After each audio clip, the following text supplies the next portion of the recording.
I haven't even started playing yet. Are you gonna sing?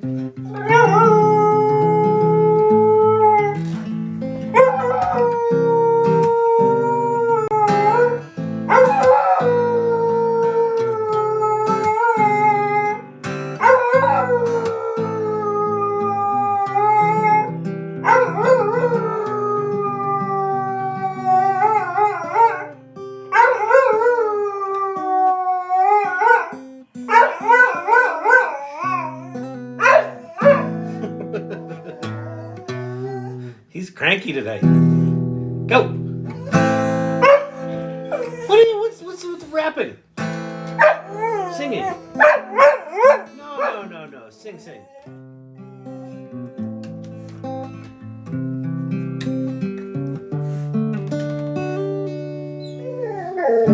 Does Satan wear suit and tie? Does it work at the Dairy Queen? Does he listen to rock and roll? Does he feed the mean singing hallelujah? Hallelujah. Hallelujah. Hallelujah.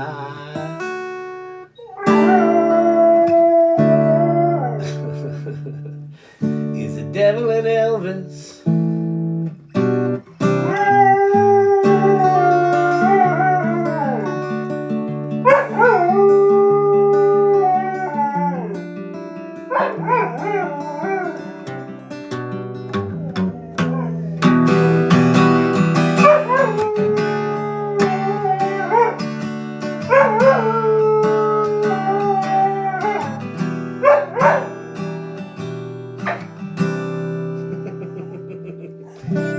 Figure out what you want to do tonight, can you?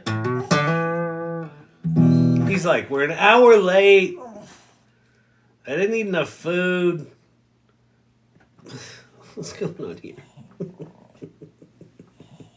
Hey, everybody.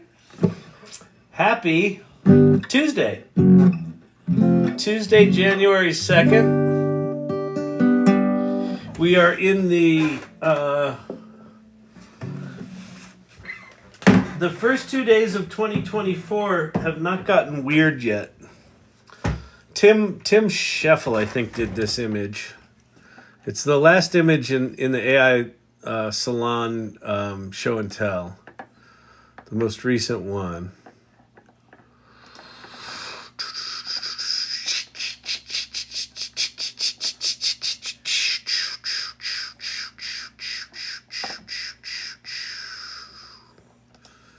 Let me get the attribution right. Well, that's spooky. Being Not Afraid got some cinematic stuff going in there. Sherry D doing Funko Pops of raccoons. They are still a controversial addition to the zoo. That one, Tim Scheffel, yep.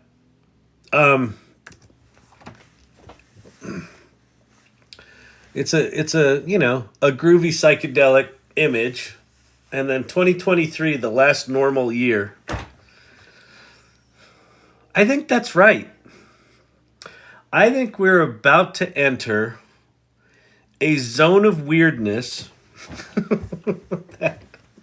that I don't know. It's weird. It's like I don't have a sense of excitement about it. I don't have a sense of doom about it, but I have a sense of we're not going to know what to do.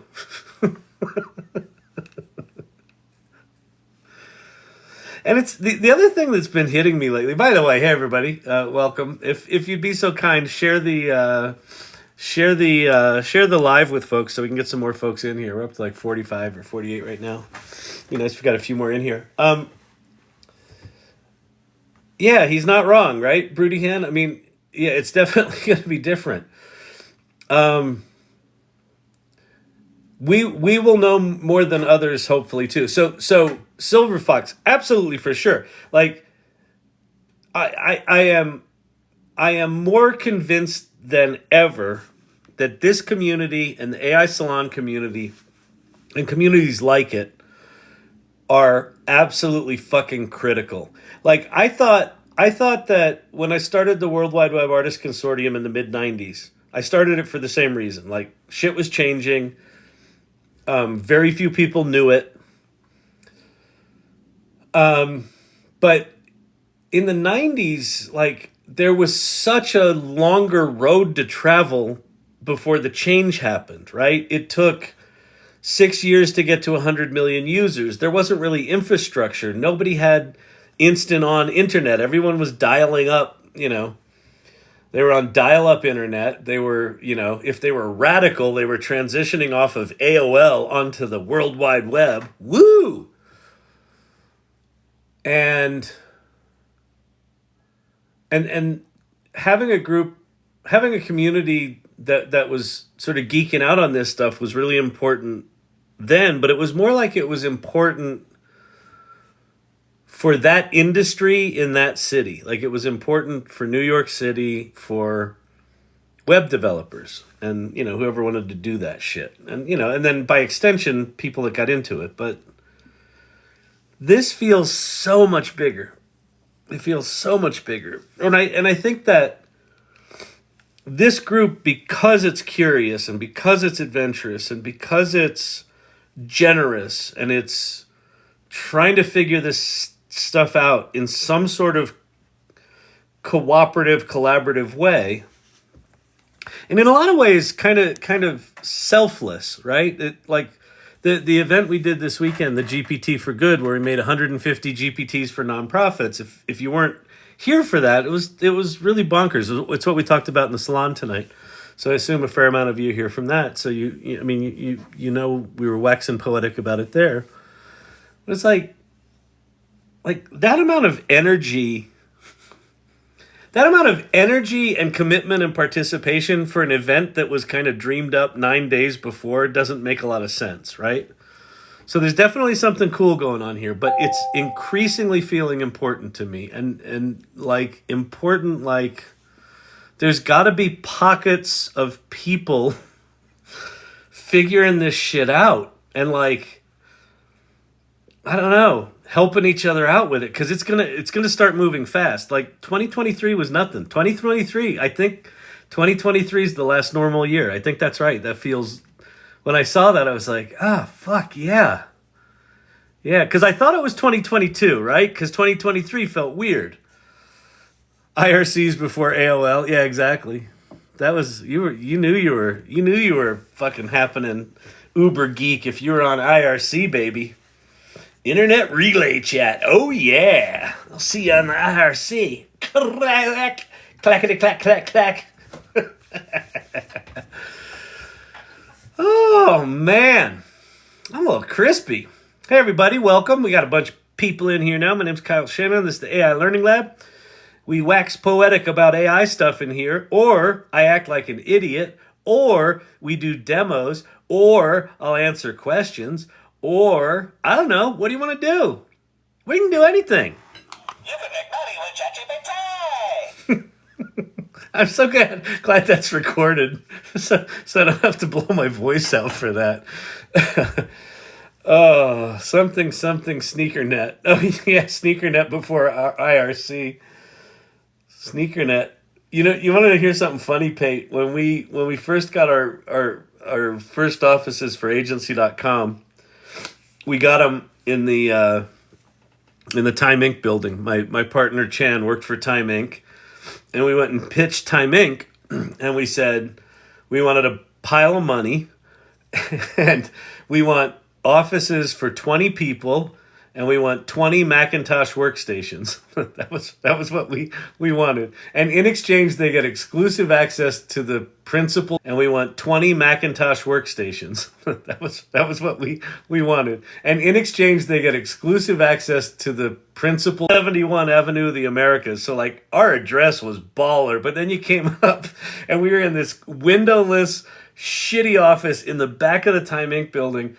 And the fourth floor was right where the air intakes were, and when the trucks would come pick up the magazines at like 4:00 in the afternoon, all their exhaust fumes would just dump into our office. It was fucking awful. But So we move into this office and there's all the Ethernet ports at every desk, at every workstation. And so we said to the Time Inc. people, like, we just need to know where these terminate so we can hook up our routers. And they said, well, we can tell you that in 2 months. They couldn't tell us where the Ethernet jacks terminated so we could plug in our routers to make them run. So we just said, fuck it. So we went and we bought like a 1,000-foot roll of Cat5, and we just ran our own wires, and we literally duct taped them to the ceiling. And then we ended up growing really fast. And by 9 months into that office, it was a space for about 25 people. And 9 months into it, we had 46 people in it. And we called it TapeNet. So TapeNet was just gray Ethernet wire duct taped to the wall. And it was like, cable, it was like, a suspension bridge. And I remember one time the fire marshal came in. I remember this. He knocked on the door and someone said, oh, it's the fire marshal. We're like, okay, he can come in. We waved him in. He walked in. He looked at these wires taped to the wall. And he just looked at the person he was with and he goes, I was never here. He turned around and walked out.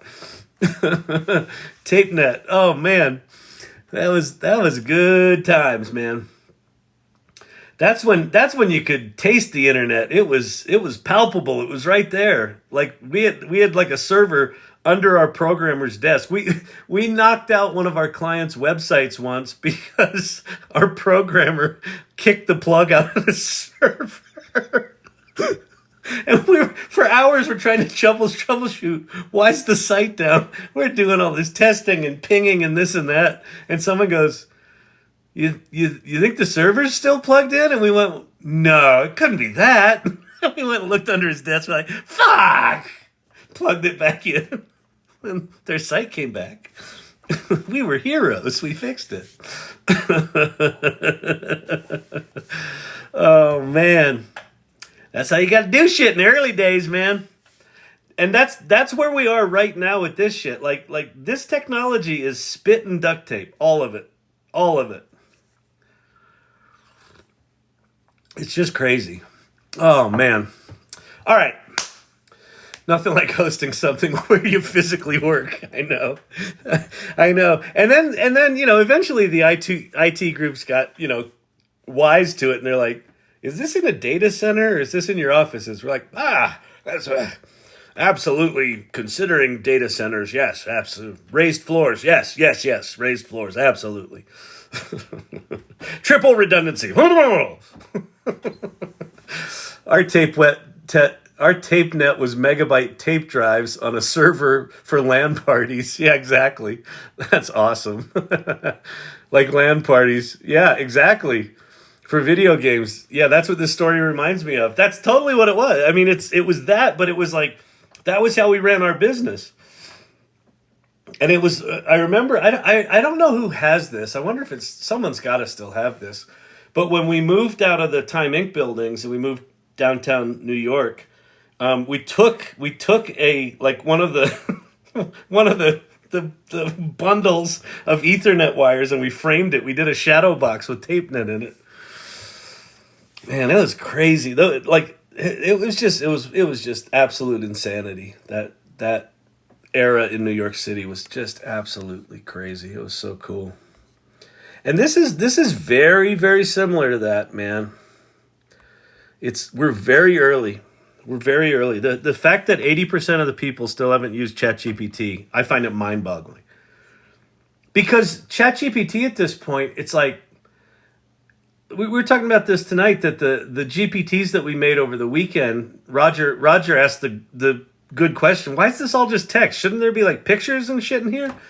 And it's like, well, because it's kind of, ChatGPT's kind of mostly text right now. It can do DALL-E and you can do that and you can absolutely make those. But it's not where people default because they're so used to what it was for most of 2023. And so that's where their mind is. But 2020, like, by March, I think just how we use these things, we're just going to be like, wait, what are we supposed to do? Wait, we don't prompt it or we do prompt it? And just about the time we figure the multimodal shit out, because I mark my words, Gemini's going to release their Ultra, and it's going to be some version of what we saw in the videos, even though it might not be that sexy, but it's going to be a different interface. And then agents are going to come out. And so agents are, these things take actions on our behalf, right? So prompting's going to go away. Agents are going to start doing shit for us. The interfaces are going to get all weird. And we're not going to know what to do with them. We're like, wait, but are GPTs still cool? I don't know, maybe. But you got to put the thing on it with the new thing. Wait, how are we supposed to write a computer program? You hum a Don McLean song and it makes a computer program? What? Bye, bye, Miss American Pie. Oh, it made me a program. Hey, Martha, did you know you could sing to make a computer program? Oh, I shouldn't have called you Martha, apparently. That just destroyed it. Damn it.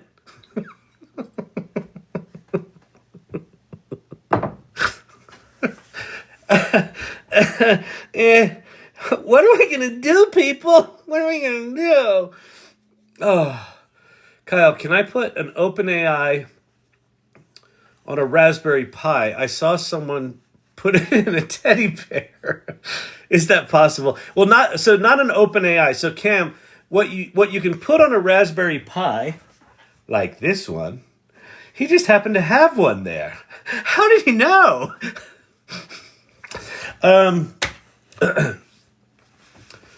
You can't put, so OpenAI is a company. Large language models are the generic term for the underlying model that all the things like ChatGPT are built on. So what you can put on a Raspberry Pi is like a highly, highly optimized 7 billion parameter large language model that's designed to be put on a Raspberry Pi. So there's a couple of them out there now. I just saw one 2 or 3 days ago. Someone just announced a new one that's apparently, I think someone might have even done a Raspberry Pi version of the Mixtral 8X, the Mixture of Experts one. Maybe not that one. I don't know. Anyway, but yes, you can. And yes, you could stick that in a teddy bear. Yeah. Mm-hmm. Cam Catkin, yes. I wonder if Kyle will demo it soon. I gotta figure out. I bought this to put retro arcades on it, so this is all full of retro arcades. But then I never played them, so so I might as well just wipe it and start over. I honestly don't know. I don't know how big this. This probably doesn't have enough RAM, but whatever. Anyway, but yeah, that's going to be a big thing in 2024 as well. So we're going to go in two directions in 2024.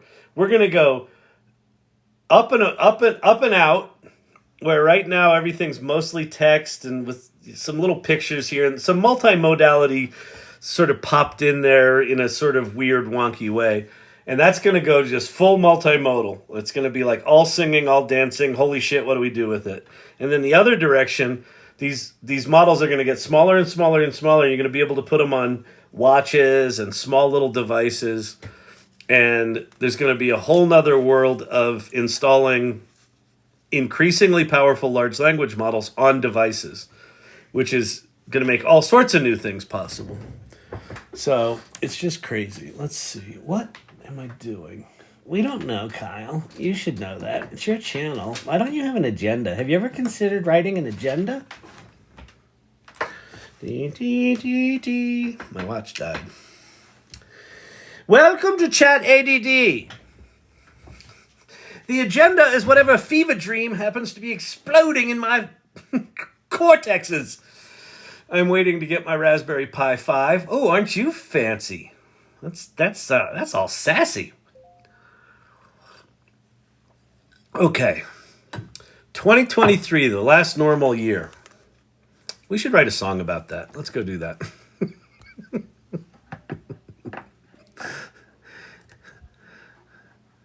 There doesn't seem to be a lot of focus here. What is this channel?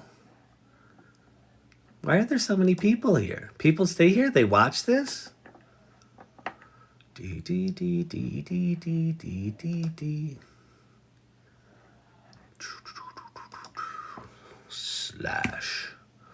Slash chirp.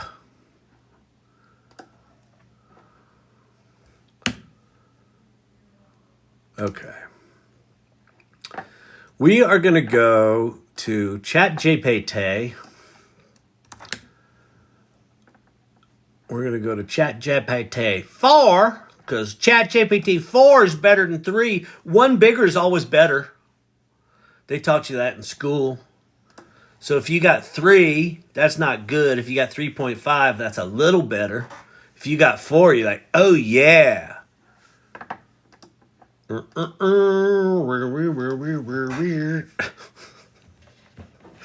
going to be a weird night, people. All right.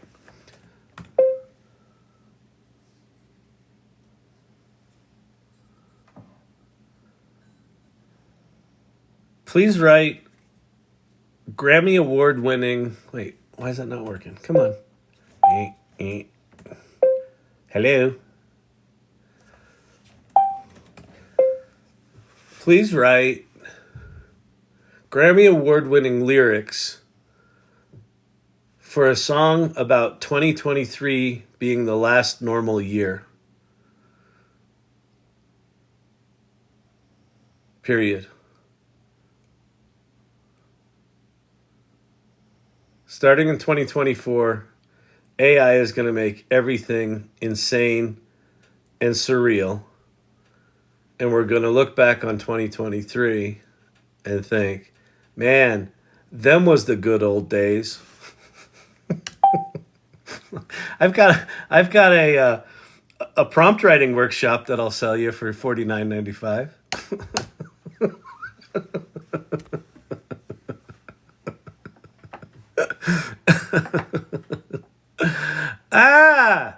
All right.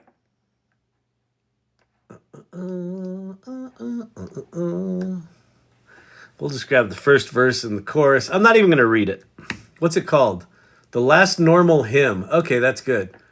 All right, so now we're going to go over here. We're going to go gospel is the type of music. Our lyrics are going to be whatever the hell Chat GPT just wrote. Boom. All right. Let's read them now. In 2023, we lived so wild and free, unaware of what would be in a world so simple and carefree. Underneath the open sky, blissful days were passing by, but the winds of change, they whispered nigh of a future we couldn't deny. Oh, yeah. Those were the good old days, so simple in many ways. Before the AI haze in 2023's blaze, we'd laugh and we'd play in that last normal fray, unknowing of AI's array in tomorrow's surreal ballet. That's good. That's good, people. I like it. That's dark. It's sassy. It's dark. It's sassy. It's cuckoo. All right. What are we doing? Are we making us a song here? Come on, Suno. I want it now. I don't want to wait for your stupid technology. All right. Prompt writers will be like used car salespeople. I got the greatest prompt strategy you ever did see. Oh, we got it. We got a song. All right. Finished. 77 seconds. Until I can get this under a minute. 70 seconds to write a whole song? That is ridiculous. That's way too long. In 2023, we live so wild and free, unaware of what would be in a world so simple and carefree. Underneath the open sky, blissful days were passing by, but the winds of change, they whisper nigh of a future we couldn't deny. Those were the good old days, simple in so many ways, before the AI haze In 2023's blaze, we laugh and we play in that last normal fray, unknowing of the AI's array. In tomorrow's surreal ballet. All right. As was pointed out on here a couple of times, if Champ's not singing to it, it's not a real song. And that didn't sound very gospel. That sounded more like faith music. In 2023, Well, this we is live good. so wild and free, unaware of what would be. I like this. In a world so simple and carefree, underneath the open sky, blissful days were passing by. But the winds have changed, they whispered night of a future we couldn't deny. Those were the good old days, simple in so many ways. Before the AI haze, in 2023's blaze, we'd laugh and we'd play. In that last normal fray, unknowing of the AI's array. In tomorrow's surreal ballet.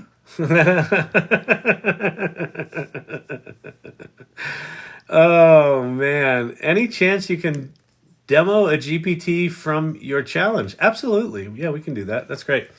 So let me talk about that. So the site that I'm on is Suno, Suno. You can also do Suno if you go to copilot.microsoft.com.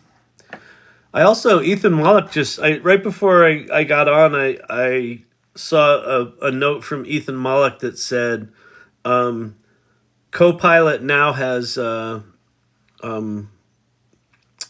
interpreter incorporated into it for some users. So if I go to copilot.microsoft.com and I sign in,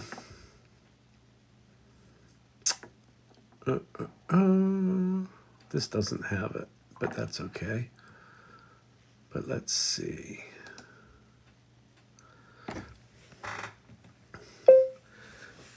Write me an acoustic singer-songwriter song about how 2023 will be the last normal year,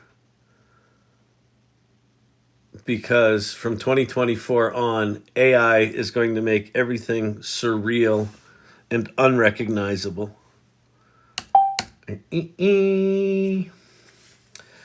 Let's see if her plugins are working. This little here, Sydney. This is Sydney. Oh, yep, there's her. Look, see? That's her little plugin, Suno. So Suno is just a small little AI startup, and they cut a deal with ye old Microsoft. In the year 2023, it's the calm before the storm, a world so familiar, but it will soon transform. The days ahead, they hold uncertainty and fear. As AI takes control, everything becomes unclear. Oh, this is the last of the normal times we'll know. From 2024 on, it's a surreal and unrecognizable show. Hold on to memories, cherish the moments we share, for tomorrow's world will be beyond compare. All right, whatever. It's not good, but... In the year 2023, it's the calm before the storm, a world so familiar, but soon it will transform. This could get Champ. The days ahead, they hold uncertainty and fear. As AI takes control, everything becomes unclear. Oh, this is the last of the normal times we'll know. From 2024 on, it's a surreal and unrecognizable show. Hold on to memories, cherish the moments we share. I mean, like, we're not that far from this tool not sucking, right? Like, this is, like... It's in the neighborhood of writing a decent song. I mean, I've had it write a couple that were good enough that I wanted to learn them on my guitar. It's just crazy. It's getting crazier, man. I'm telling you, it's going to get weird. It's about to get weird. It's about to get weird. Okay, so let me show you what we did on... So if you want to play along, if you go to the salon.ai, here. See that? Go there. The Salon, it's French. The Salon, you pronounce it like this. Salon, the Salon.ai, the Salon.ai. Go there. And that's going to take you to a link tree. And at the very top is this thing called the GPT for Good event directory. So what is GPT for Good? So this past weekend, because someone a week and a half ago in my live, like on a Thursday night, was like, hey, Kyle, you should do another one of those 24-hour things. You're probably dumb enough to do it. And I was like, no, I'm not, because I'm super smart. And then I was like, oh, yeah, maybe I could do it. and then last Saturday, starting at 6 in the morning Pacific time, I recruited some other people, and Ann Murphy was my co-conspirator, and then Vicky Baptiste built this site, and she stayed up with us. She was kind of our support. She was our wingman, our wingwoman, and so she stayed up all night while we were teaching people to make GPTs. She was building this website and taking the GPTs that were getting built, and she put them into a directory. So this site has, I think it's up to 151 right now, 151 GPTs that were made in a 24-hour period. We added some like on Sunday and whatever, but you know, this was the result of this 24-hour thing. And just really, really inspiring. Let me...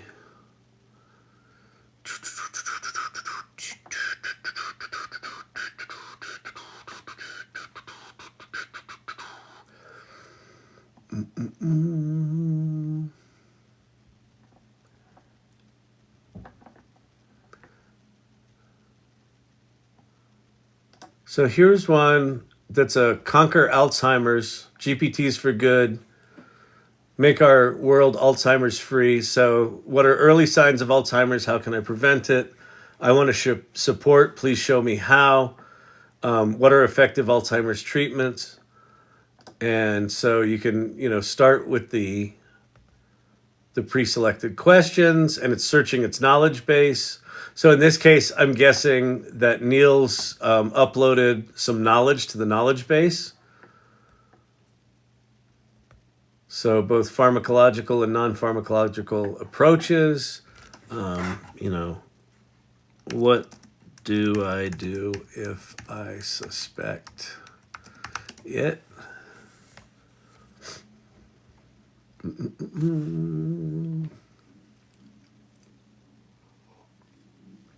And if you don't know what GPTs are, by the way, so you have Chat GPT, right? You got this bad boy that you can kind of do anything on, right? It's a large language model. It's a generative pre-trained transformer, GPT. What's that mean? The pre-trained part means they pre-trained it on like as much of the public internet as they could get their hands on. So like imagine all of the crap that was dumped on the public internet for the past 40 years.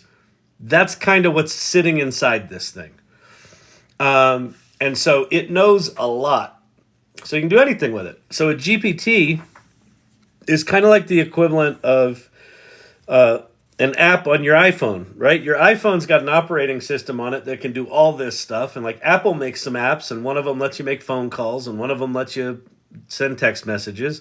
And then there's all these developers that make all these other apps that one tunes your guitar, and one will annoy your friend with fart noises, and, apps, right? So GPTs are like little mini versions of ChatGPT that can do all sorts of stuff. And so the GPT for Good challenge was this 24-hour challenge where we wanted to teach as many people as we could in a 24-hour period, not just what they were, but like in less than an hour, you're going to make one of these things for a nonprofit.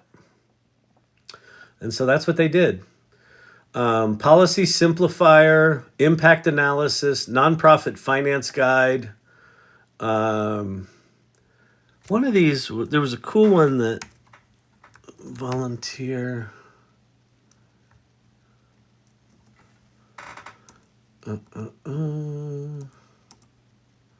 Volunteer Pathfinder. Yeah, this was from Vicky. So this is a cool one. So what this is, a checklist for finding and interviewing the perfect volunteers for your organization, right? So if you think about nonprofits, right, they are chronically resource constrained, and so volunteers are everything. But if you access that file? So if you want to access the GPT for Good site, you just go to the salon.ai, and that'll take you to this link tree. And then it's the very first link. So the salon.ai, and then the very first link is the GPT for Good event directory. So if you get the wrong volunteer, it can really screw up an organization. So how you mitigate that is you have good process, right? And because nonprofits are resource constrained and may not have the experience to be able to do this consistently, here's a tool that it's like super simple. There's one thing. It says start here. You click here. And then it jumps in and says, great, let's begin with the pre-interview preparation. And Vicky coded this in such a way that it does like nice formatting and everything. Pre-interview preparation, skills, experience, determine the skills, requirements, define the role requirements. Do you have, let's see. I'm unclear on the role. Let's see what it says. It's going to say, get your shit together, boy. What's the purpose of the role? What are the key responsibilities? What's the time commitment, right? So now you have like a master consultant that's going to help you get there. And it's this big, long interview process that will walk you through, here's how to prepare for bringing on a good volunteer that's going to be good for your organization. Amazing.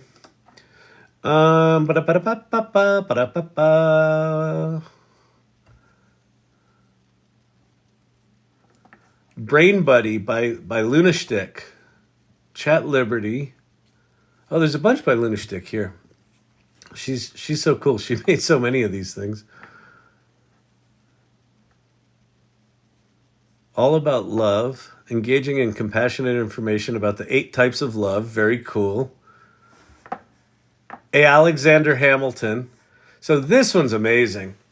So this one, Lunashtick put together all of the, or I don't know if it's all of them, but a lot of Alexander Hamilton's writings, I guess things written about him, his writings, and you can interact with Alexander Hamilton. Rap about the Battle of Yorktown in Hamilton, in Hamilton style. That's really cool.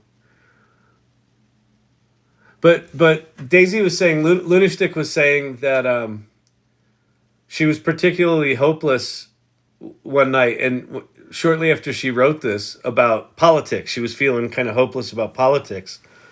And she got into a conversation with Alexander Hamilton in this GPT, and it moved her to tears. Like, it restored her hope in the future of our country. It's trained off of every publicly available bit of info known about him that that he wrote. Think about that. So one of these little GPTs in all of the 151 of these things, one of them, this is like the virtual Alexander Hamilton. Now, check out where this goes. So right now, you can go here and you could say, hey, here's what's going on in our politics. Here's what I don't like about it. Please give me some insight on this. And it will be basically hallucinating Alexander Hamilton's response using what he wrote as the knowledge base. Like, it's fucking insane. So here's where it gets more insane. When the multimodality of these tools gets one little click better, like not much better than it is now, you're going to be able to take an image of him and a voice of him, and maybe you like the Lin-Manuel Miranda voice of him, or maybe you want something more classical, and you're going to take the image of him, and then you're just going to be able to have this conversation, and Alexander Hamilton's going to talk back to you. I mean, it's fucking crazy.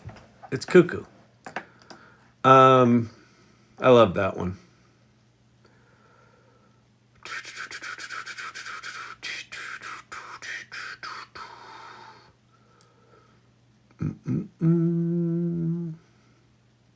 Low iodine diet specialist. So that's a really good one, right? If you've got a particular kind of diet you have to be on, having a partner for that.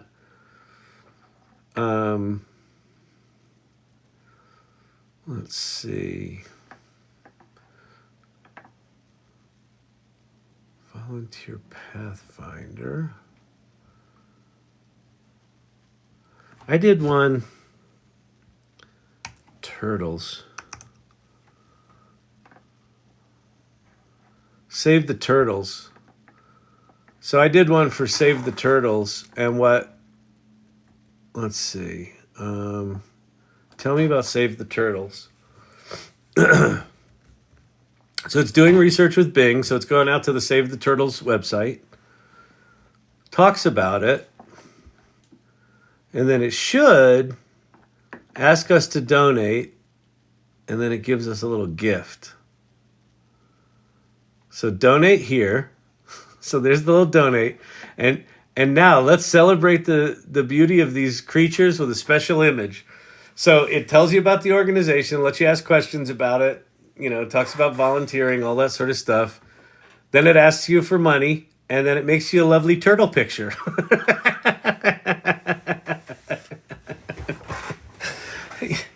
You see?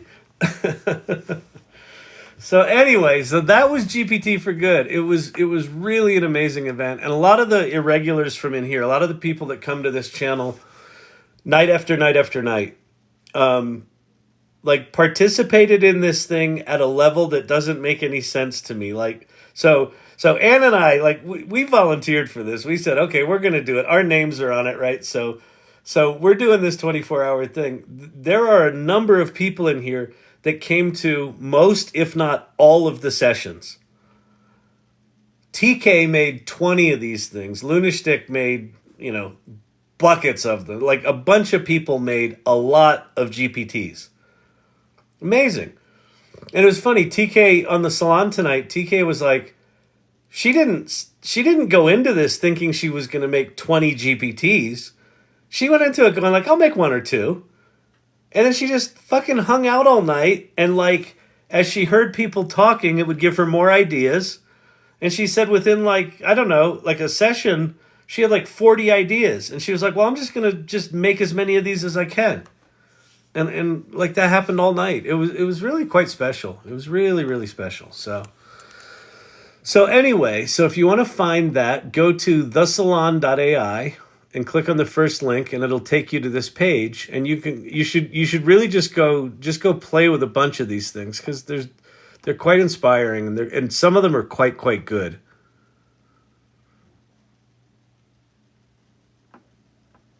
All right, isn't that groovy?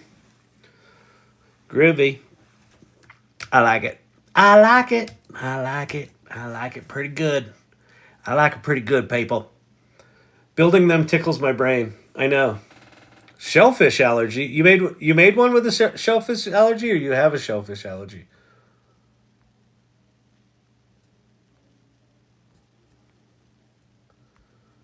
Which is a great use for your grandkids, of your own images, stories. Silver Fox, exactly. So take Alexander Hamilton as an example. Now for your kids, you could take all the shit you wrote. And I mean, what's fascinating about this, it's going to be relatively easy, again, in not too much time, to be able to say to an AI, go find all of the shit that I wrote on the internet. And all the pictures that I posted and all the shit that I wrote. Go find it all. And then organize it, categorize it. And that could be used as a source of some sort of virtual interaction with you that sounds like you, that kind of knows your history. Has images. Again, when these things go multimodal, it's not just going to be text. Who won, Kyle? TK won. So TK, because she had 20 entries in the database, she was kind of stacked. She had a numerical advantage, and so she ended up she won. That's the other thing about the event we did. So Ann Murphy put up $250. We were going to do a drawing for anyone that built and submitted a GPT for good, and so TK, her family's connected to the Minnesota Firefighter Museum.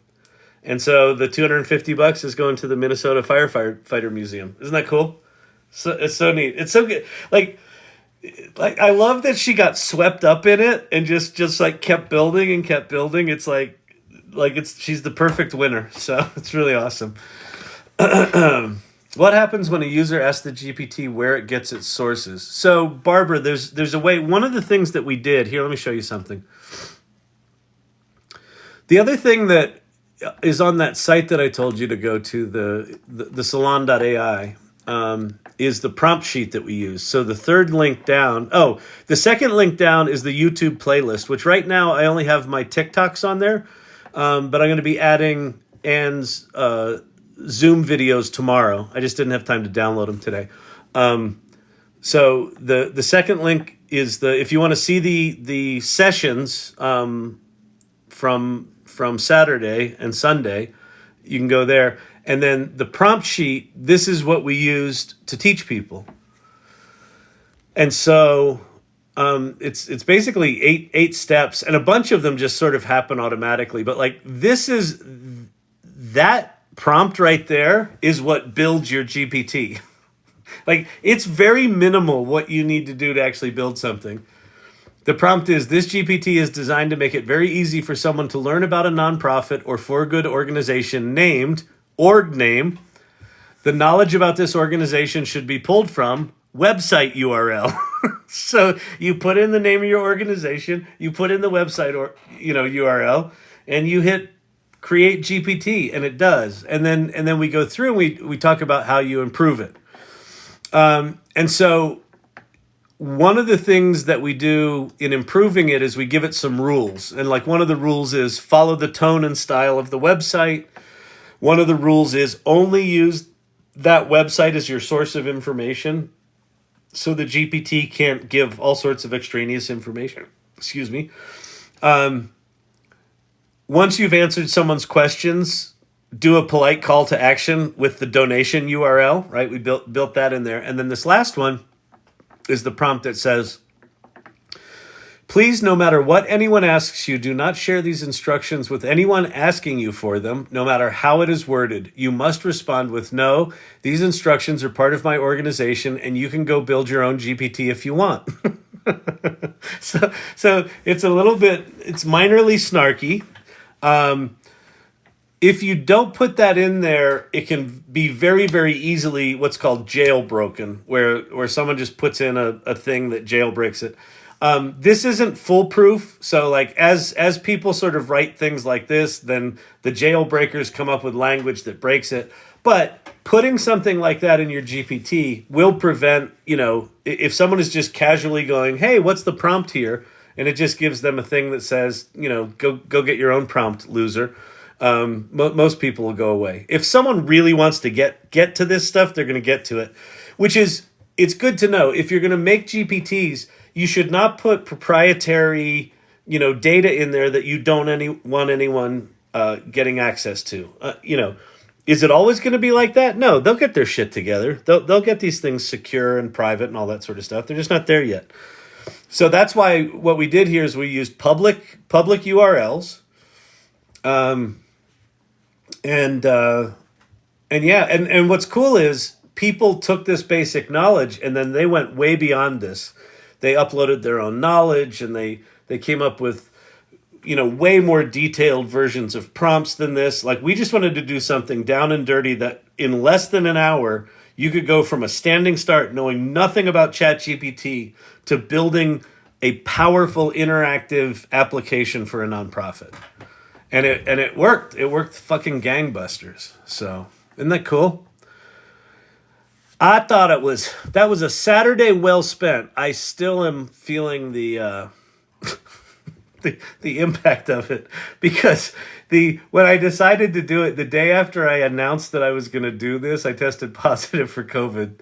So COVID kicked my ass for the beginning of the week. Then I, turned the corner, got on the other side of it. So I was feeling pretty good on Saturday, and then Saturday was it was intense.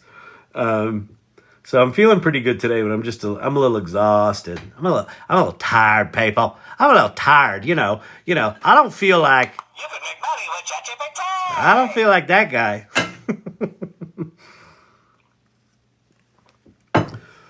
Oh, please share this doc URL. I did. Go to there, and that will take you there. And the third link is the GPT for Good prompt sheet, Google Doc.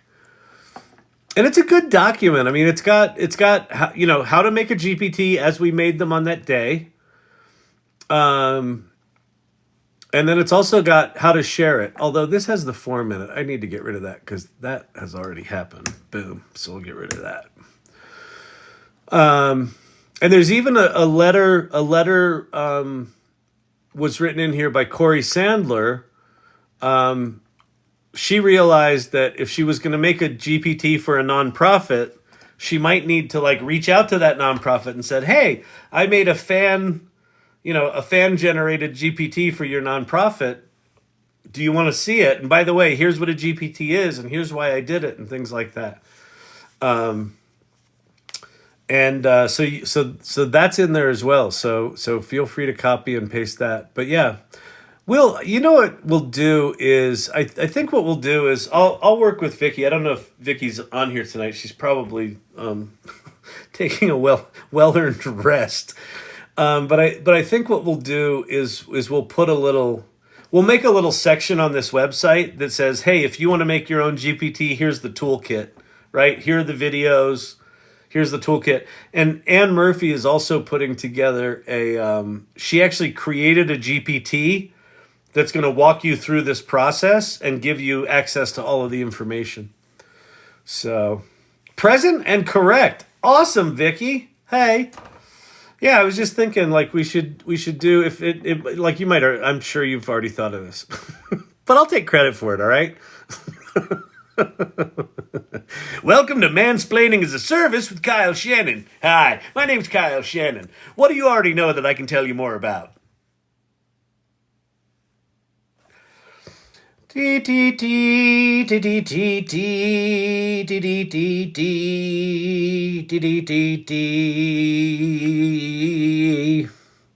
know, TK, right? Oh, TK's in here. Hey, congratulations. Congrats to the Minnesota Firefighters Museum. I know, it's really cool. Very, very cool. I was very happy. What's funny, TK? I didn't know who won. So when Ann announced it tonight, I was hearing it for the first time. It brought a big smile to my face when it was you. It made me very, very happy.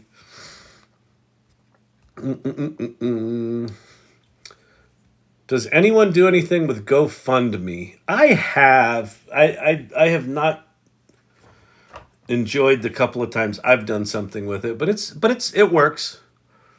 I did. Well, actually, that's not true. I did a very successful GoFundMe for my kids. There was an experimental Lyme treatment in Germany, and we actually ended up raising a lot of money with it. I mean, as far as those things go, they're some are better than others. That was 5 years ago. I don't know what they're like now. But I've had other experiences with it where it didn't go well, and it's weird, and it's here's the thing about GoFundMe. Here's the thing about anything that's like GoFundMe. Patreon, GoFundMe, any of that kind of thing. Starting a business, running a business. Everything is marketing. Everything is marketing. Everything is marketing. So if you just put up a GoFundMe and you don't market it well, or you don't, stumble upon going viral, and the fact of the matter is very few people stumble upon going viral. It occasionally happens, but most people work their asses off and then maybe something goes viral. Wait, are you adding specific information to make new chat GPTs. Yes. So here, let me show you. So you go to Chat GPT. Well, we can go make one quick like. So you can only do this in Chat GPT 4. If you're not a Chat GPT 4 member, you got to go do that. You go to your name, you go to My Plan under your name, and then you subscribe to the $20 a month. In my opinion, assuming you can afford the $20 a month, the 3 cups of coffee's worth of money a month, give up 3 cups of coffee and get this. It is now my increasing opinion that this is the best $20 you could spend, because there's so much to learn just in ChatGPT. Like, you could ignore all other tools and just really learn what ChatGPT can do. It will be time very well spent. So anyway, you do that. Now, a GPT is a little mini version of this. So like, here's the Candy Critic, and this is an expert in candy bar trivia. Great. Okay, awesome. Whatever. So if you want to make your own, you go to Explore, and then the very top link is Create a GPT. And the interface is you build it over here, you use it over here, you like preview it immediately, and then you save it up in the top right. What's cool on the create side is that there's 2 modes. There's the create mode where they're using ChatGPT. You just tell it what you want it to do. I want a GPT that makes posters of muscle cars from the 1970s. Okay, here you go. Boom, there's your GPT. Go play with it. And then you have this configure mode. So this thing lets you kind of talk this thing into existence. And then once you build it, let me go to another GPT here. I'll go to, which one do I have? Oh, I've got Salmon Flying East. So this is one that I designed based on a screenplay I wrote. So this is the screenplay decoder for the screenplay I wrote. And so if I go to edit this thing and I go to configure mode, here's all the details of this GPT, right? So there's the image, which I can switch out if I want to. Here's the name. Here's the description. Here's the prompts. And then here are those conversation starter questions that you can just click on. And then here's the knowledge base. So the knowledge base, I have upload files. And I can upload, I think it's up to 20 documents, 20 PDF documents or text documents or CSV files.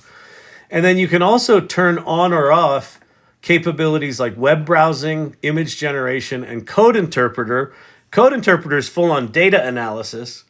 So you could make a GPT that lets someone upload a CSV file of some data and interact with it. Or you could upload the CSV file as the knowledge base for this, have code interpreter turned on, and let people run their own data analysis of your data set. Now, obviously, don't do that with proprietary data, but how cool is that? Well, you could make a GPT privately for yourself that no one else has access to, where you could, play with that kind of data. The other thing you want to do in these GPTs is under additional settings at the bottom. This setting seems to come and go like the wind for whatever reason. But you should turn off use conversation data in your GPT to improve our models. That's a privacy risk right there. If you have that turned on, it will use the chats. They'll train ChatGPT on it, and that's a privacy risk. So turn that off if you can, if you see that setting. But anyway, yeah, it's amazing. So without having any programming, without having to run LangChain and do embeddings and vector databases, and you have to hook this API to that API, and you have to call your buddy Sal that used to do Python programming in the war. Like, no, you don't have to do that anymore. You just launch ChatGPT, you know what button to click on, you talk this thing into existence, and then you can iterate it for the next month and make it better and better and better and better. And as these tools get better and better, these GPTs they're gonna turn from, like right now, they are so basic. They're gonna get increasingly sophisticated. It's going to be crazy. It's going to be crazy, people. It's going to be crazy people. Hey, crazy people. What's happening, you regulars? You regulars are good. It's Harry Carey here. Oh,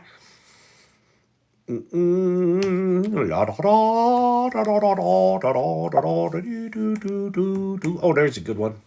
That's some doggies. That's some doggies in the shape of a heart. Happy New Year 2024, people.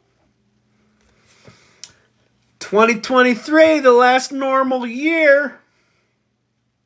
Crazy.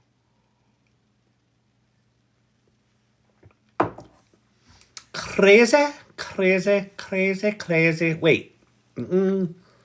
I've used GoFundMe. Maui survived on it because the government was so damn slow. Oh, that's good. Yeah, like GoFundMe can be really good. It's just that sort of stuff. You have to do it. Like, my reticence with it is, if you just think putting up a GoFundMe is going to make it successful, it's not. Like, you have to like market the shit out of it. But it's like anything else in life, right? If you're willing to put in the work, you're willing to learn about it, it can be really powerful. Yeah, and for things like disasters and things like that, that's awesome. I saved a small bakery using GoFundMe. I donate to lots of them. Oh, that's awesome, Cabruno. Very cool. I did a successful GoFundMe for my daughter when she was ill. Yep, been there. Lime came from Plum Island. Spike Jones going heavy on the conspiracy theory. Plum Island. Plum Island. Government bioweapons facility. Oops.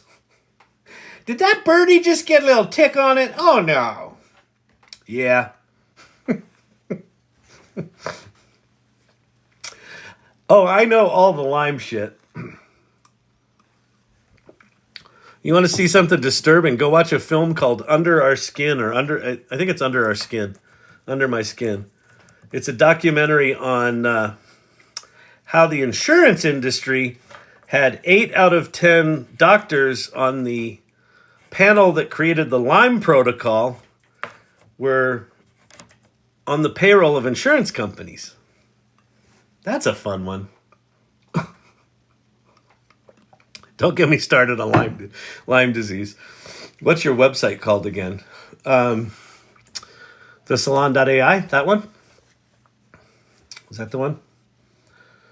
So, and by the way, that's not our website. That's just a link tree to the AI Salon. There's a bunch of things there, but because we did this GPT for Good, the first 3 links, or 4 links right now, are for the GPT for Good thing, and then the link after that is for the AI Salon. You should also go check out the AI Salon, which is a community of AI adventurers. So if you're like one of those people that you're the only one talking about AI and everyone is annoyed with you, and you're like, but it's so cool, you gotta see it. And they're like, dude, I don't care. Shut up about AI. If you're the one on the receiving end of that vitriol, this is your support group. We just hit 600 members on the online community. There's a really cool show and tell channel where you can, like when I'm rambling in here, you can be making images and sharing them on show and tell and talking with people and connecting and asking questions and going, hey, did you guys see this thing? And people are like, no, we didn't see that thing. Oh shit, let's go play with that thing. Is there a good example of using AI tools in language education? I don't know what you mean, like remedial English, like language, or do you mean like foreign language education? Because watch this. If you don't know about this, a lot of people don't know this is there. So you have ChatGPT, right? You go to the website chat.openai.com, and then there's also an iOS app and there's also an Android app. The Android and iOS apps do different things than the web app does. So if you launch ChatGPT, the official app from OpenAI, so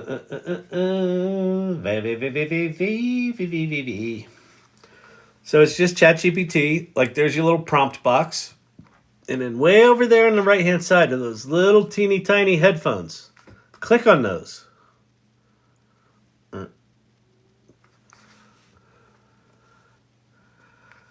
I want some help having you translate three. Of course. What do you need help with? I want you Feel to. free to ask me anything. I want you to translate what I say in English into 3 different languages back to back without repeating the English. Can you do that for me? Absolutely. I can do that. Please tell me the sentence you'd like translated and let me know which 3 languages you'd like me to translate it into. Okay. First Japanese, then Spanish, then Hindi. And the sentence is, I was riding my llama when we tripped on a turtle and I fell on the ground and discovered a hedgehog.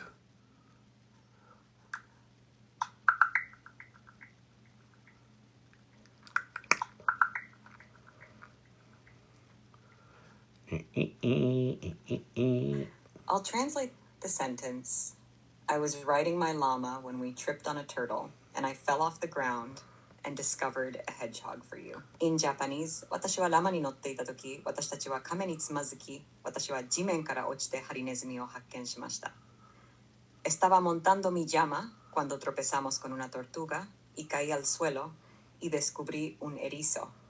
In Hindi, मैं अपने लामा की सवारी कर रहा था जब हम एक कछुए पर ठोकर खा गए और मैं जमीन से गिर गया और मैंने एक साही की खोज की. We are not in the same world we were 6 months ago. We're not in the same world. No one knows it yet. The future isn't coming. The future's here. We're in a bonkers place, people.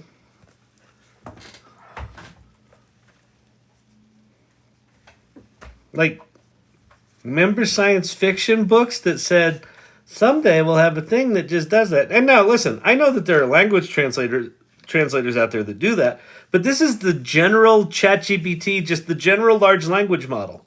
It knows most of the computer programming languages. It knows most of the languages on Earth. It can make up languages. I talked to a linguist that I told on one of my lives, I said something about, oh, well, yeah, it can probably make up a language. And some linguist got back to me and said, oh, yeah, by the way, it did. I told it to make up a language for me, and it did it. And it did it consistently. Like, it did it the way a linguist would understand that it made a language. I don't know how that shit works. The government's been experimenting on citizens for a very long time. Ah, yes, Mr. Jones. Mr. Jones. Ah, you know about the government then. Very nice. Yes. The black budgets, the dark budgets. Yes. They don't exist.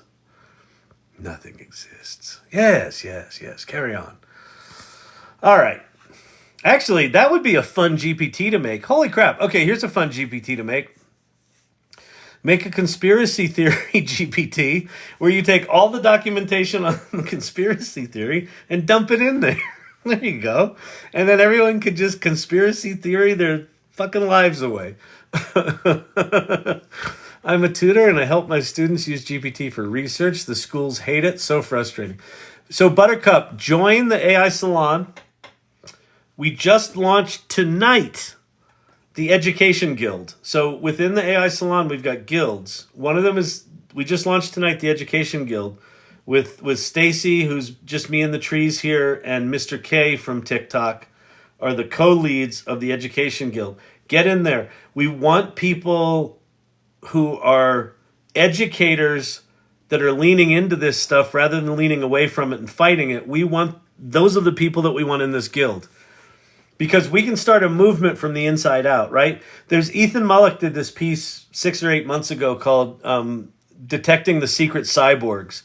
And what he talks about, what secret cyborgs are people in organizations that get secretly AI literate and don't tell the organization about it because either the organization is hostile to AI or they're clueless about AI or whatever. They're just not interested in it.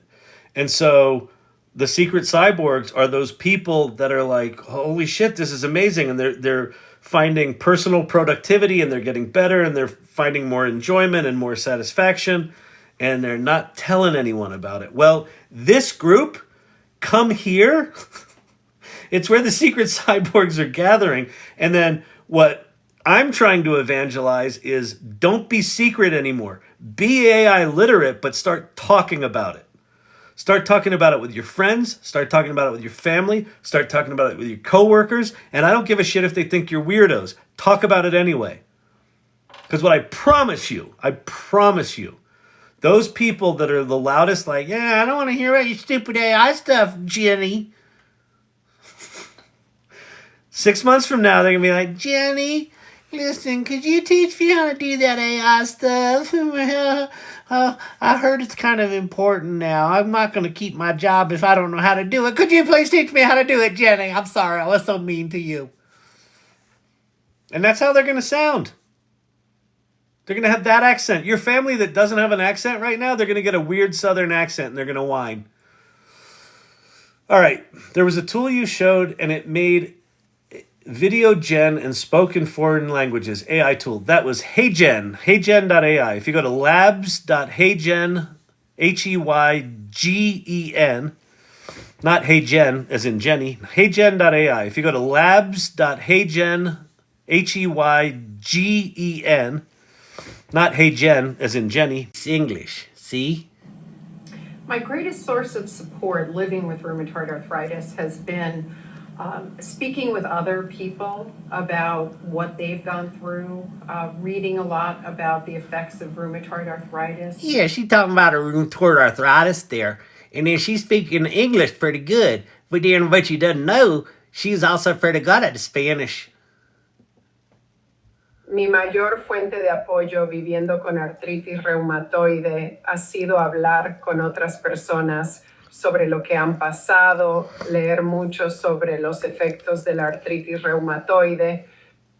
And then I can take all that in. So my company's called StoryMind. So we do this modular video platform, storytelling platform. So I can now take her raw assets of her now speaking Spanish and using our modular approach to video production, I can reassemble all of her clips into this. Hola, mi nombre es Ellen, soy de Bellevue, Washington, y me diagnosticaron artritis reumatoide hace unos 22 años. Estoy más apasionado en mi vida por mi familia. So even the lower thirds are in Spanish. And then I can also take that video and generate a whole world of content around it, native to whatever language she's speaking. And then she can also do that in 27 languages.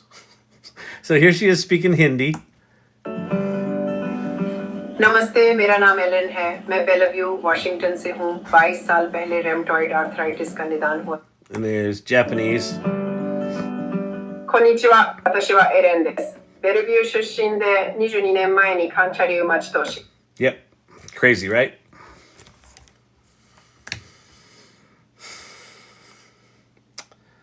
(2023), the last normal year. I think that's right. I'm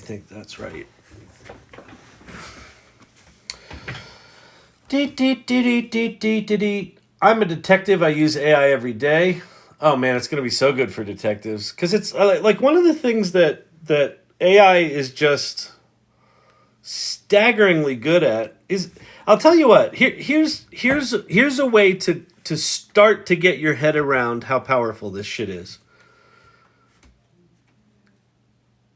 If you've written anything long form, like you've written a novel or you've written a screenplay or you've written, like a long short story, or you've written a really long research paper or dissertation or whatever, take something that you know really well and upload it to ChatGPT and start interacting with it.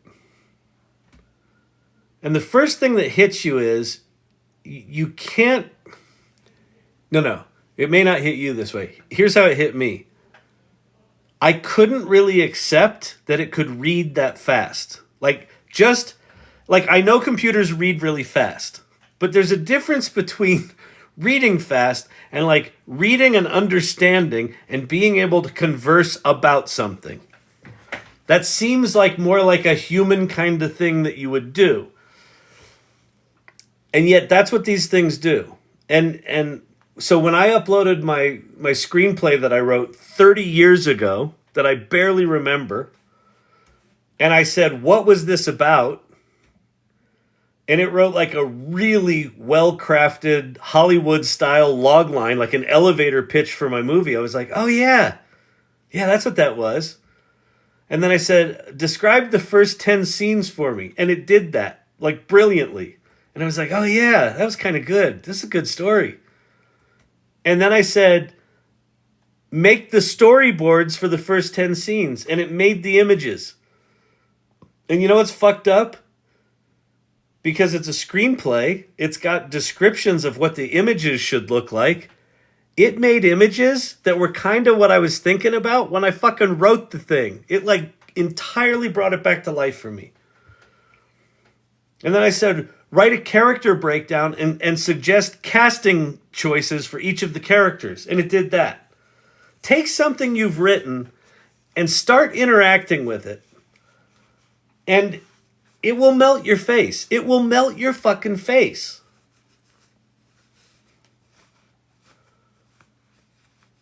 And so it's doing that. So you take your one little contribution to society, whether it was published or not, right? You take your one long form document and you upload it to it and you start interacting with it. And then just, you know, try to process in your brain what that fucking tool is doing. You're like, okay, I sort of got it. And then realize that it's done that with essentially, I don't know, let's call it 60% of what's been put on the public internet for the past 40 years is in its brain in that same way. That's why it's so uncannily smart, because it's not, they call it a bot. It's not a bot. It's reflecting. It's dreaming. It's hallucinating. It's funny. Was it Andrei Karpathy that said this, or Greg Brockman? I think it was Andrei Karpathy. He was talking about the hallucinations of AI are not a bug. They're the feature. That's what it does. It sort of takes all of what it learned, and when you put in a prompt, it's kind of hallucinating from a mathematical probability. Here's what I think you want me to answer. Hallucinate, hallucinate, hallucinate. The fact that it gets anything right is staggering. The fact that it just gets enough wrong that people go, well, it lies sometimes. Yeah, but it just wrote a brilliant dissertation in 38 seconds. Yeah, but it got a citation wrong. Seriously?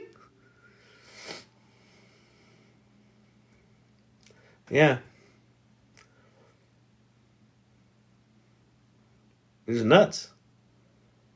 It's nuts. And it's not good yet. These things aren't good yet. But Kyle, they're remarkable. I know. That's why 2023 is the last normal year, because I think 2023 is the last year where you can really look at these things and go, those are bad. Well, it can't do what humans can do. It could never replace me. I'm a researcher. I do things differently. Can't replace the way I do things. I think 2023 is going to be the last year where that was true. Where human beings with a straight face could believe that. I think it's very quickly going to get to be like, oh fuck. Oh, it can do that now? Oh, what do we do here? What do we do? I think it's time for another haircut. That's what I think. Jimmy, make mine a double. Oh, they don't wear small pants? The clutching of the pearls. Whoa. Humans are special. Humans are special. Oh, we're so special. We're so special. You can never do human creativity. It doesn't have a creative thought. Here's one of the things. You will find them probably in this channel, probably trolling me in the comments on a nightly basis. People just saying, oh, it's just a probability engine. AI can't do anything truly creative because it's just a calculator. It's just a probability engine. Really? Okay. Have you used it? You fucking ninnies. I guarantee you all the people that are like, well, I can't do anything truly creative, have not used it. I promise you. Well, I used it once. What did you do? I told it to write me a limerick, and it didn't get it right, so.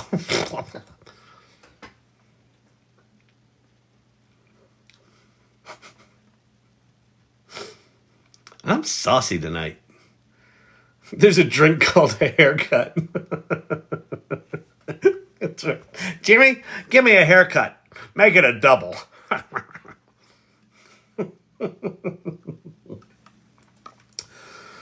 Source Camp, I have this convo daily. Haters have never used it. They've never used it, Kavruno. It's so true. It's like the ones that scream the loudest. Like you can tell in what they're screaming about. They've never used it. It's why I started this channel. I'm like, listen, I love a good debate. I love it when someone has an opinion on something that's different than mine. But you know what I fucking hate? When they have an opinion on something they know nothing about because they've never tried it. And this stuff is so easy to sensationalize, to demonize, to dismiss. Oh, it makes typos. Yeah, it does. It hallucinates. Yeah, it does. It's not perfect. No, it's not. And it's one of the most profoundly powerful tools in the history of mankind. Have you tried it? Well, no.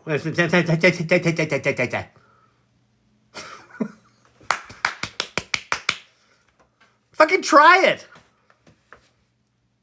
And then, if you still feel that way, awesome. Let's have that conversation. It could be dandruff, or my scalp might be melting off my fucking skull. Then try it, Kyle. Ask it the questions. What questions? Love your impersonations. They're the best. Thank you. I don't know who I'm impersonating. I'm just sort of channeling personalities from SNL, SNL past, for the past 35 years of SNL going into my scorched brain. I deal with this with my boss at work. At least he has no clue I write scripts in 100th of the time. Yeah, so Bo Nukem'S, full-on secret cyborg, right? He's writing scripts in 1/100th the time. His boss isn't any the wiser for it, and Bo's like, fuck it, stay clueless, big boy. Or big girl.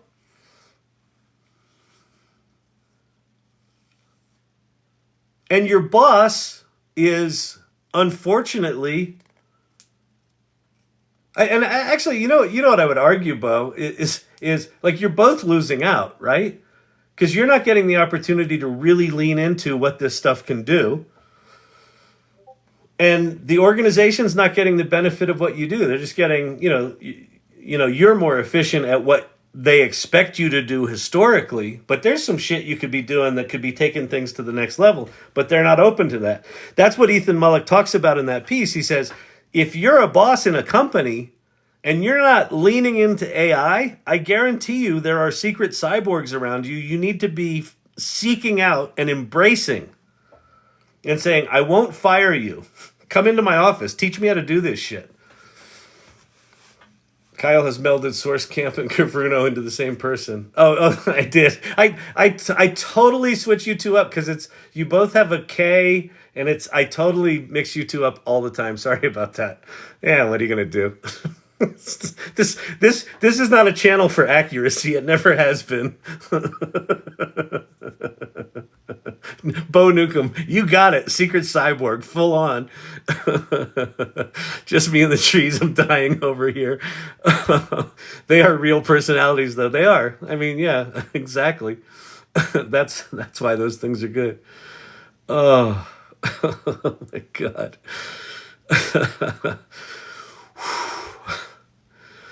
Good lordy, lordy, lordy. All right, people. Let me get on out of here.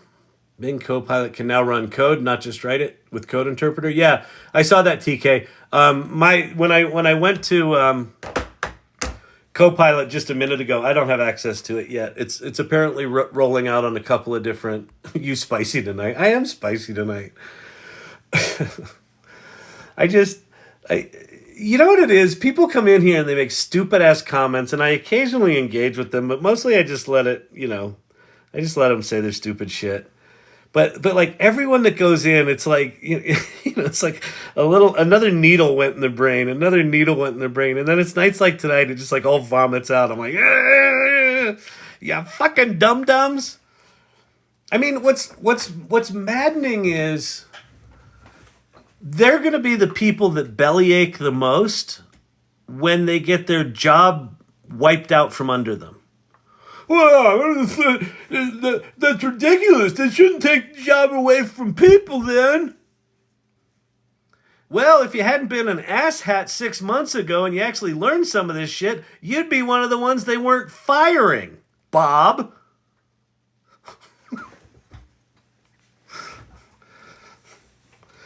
But Jimmy's not as good at me. No, Jimmy wasn't as good at you, at the thing you do. But you know what Jimmy's really good at? Being curious and being good with these tools. And Jimmy's more valuable than you now.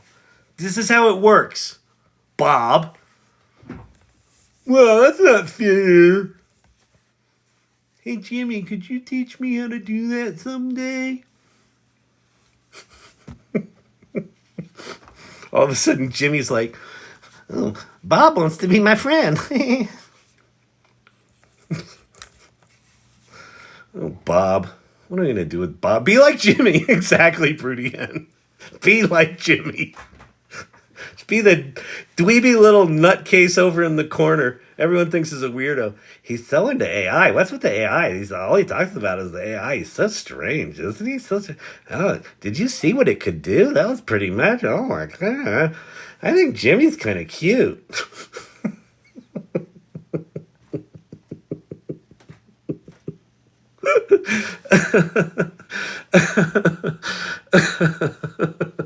Digital Danny, you're good, Kyle. Real good.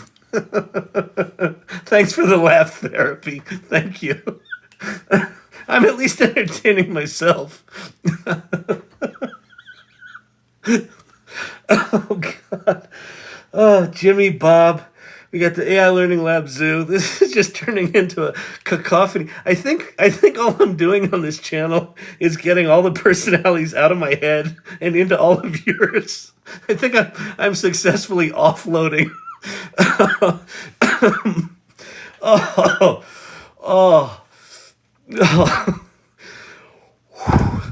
The things Jimmy can do with GPTs. Exactly.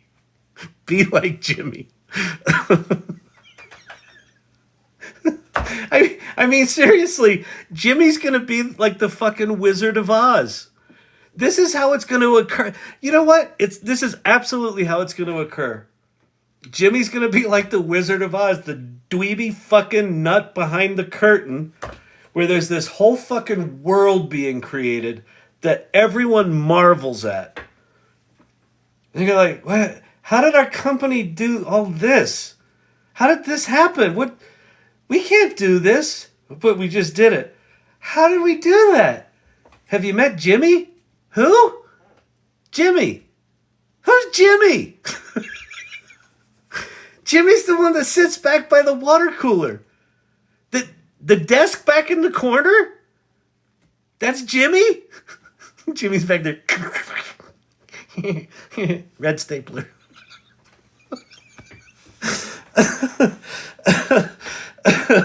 Jimmy's gonna fucking take over the company.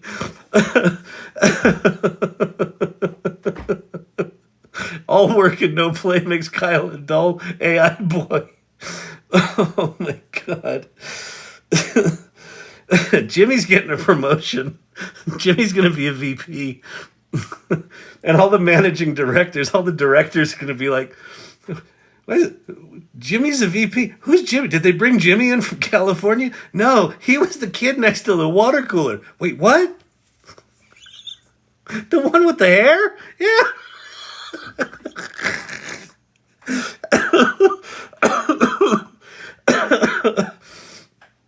Okay, I'm gonna start losing bodily fluids at some point here, so I think I need to stop.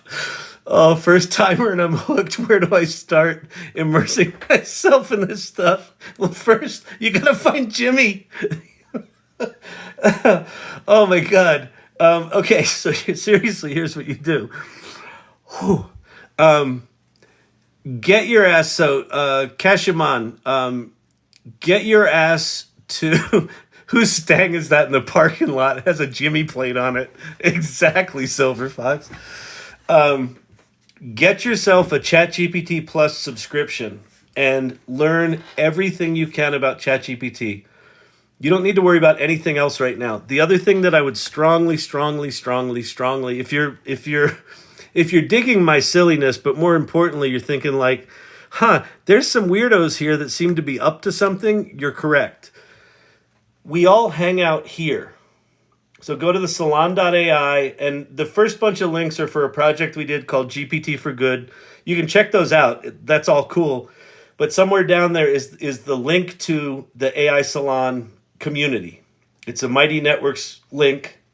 Go there, join the AI Salon. It doesn't cost you anything. And introduce yourself. Check out about the salon.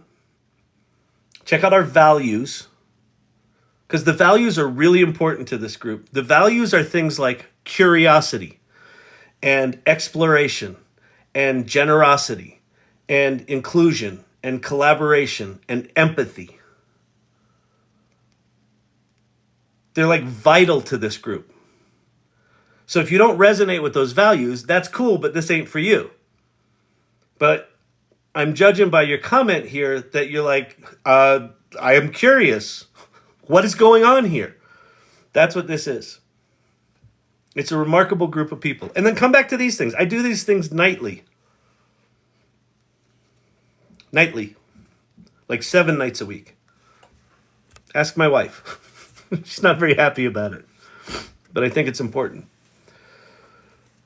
Oh, Sheer Bear, thank you so much for those dangly lights. I love them dangly lights. Jimmy rules the water cooler. He does. Sounds amazing already. It really is. It's really an amazing group. All right, everybody. Listen, somebody needs to create a Jimmy GPT now. Absolutely. All right. To the mods, thank you very much for modding tonight. To the irregulars, to the people that subscribe here, thank you so much. Janu, good to see you. Digital Danny, Clint Copperhead, Sherry D. Who else did I see? I saw Share Bear in there. Just me and the trees. Congratulations on the Education Guild. I'm really excited to see what you to do with that. Spike Jones, good to see you. Don't forget the lemon. I do need to go get some lemon. Shadow Ranger, good to see you.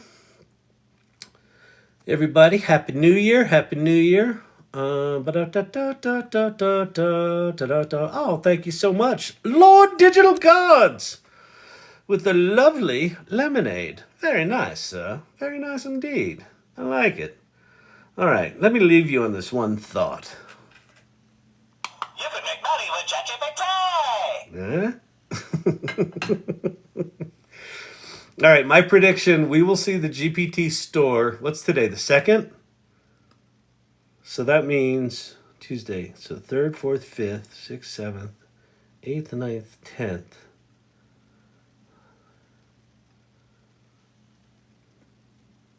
Somewhere between the 10th and the 20th. I think we at a minimum get a GPT store announcement. All right? That's my prediction. I think we're going to see something. And I would like to see Gemini Ultra sometime in January, but I don't think it's going to happen. I think that's going to be more like March. But shit's going to start accelerating. By the time we get to February, there's going to be some shit rolling downhill. So, all right, get some rest, people. I'm out of here. I appreciate y'all like more than you know. And I am out, and I will see you. Peace out tomorrow. Bye.